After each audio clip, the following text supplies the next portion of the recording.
Hello, this is Chris Roshna, 24K on Twitter. Please subscribe to the channel. We appreciate positive comments and, of course, thumbs up. Today we're taking a look at the Aukey dual port wall charger. So here's the warranty key card. So 24 months, that's very good. It's from Aukey, a little user guide, but it's just as simple as plugging it into the wall. We like that Aukey uses very little packaging material, save the environment. So this is the dual port wall charger.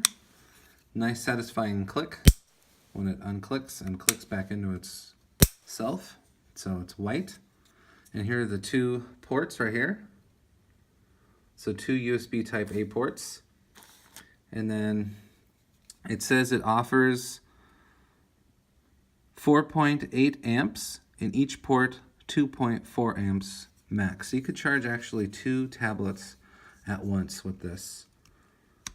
Very nice.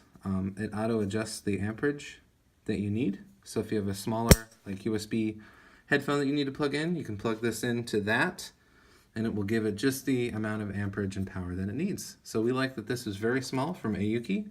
It's dual port wall charger with 4.8 amp max output. Thank you.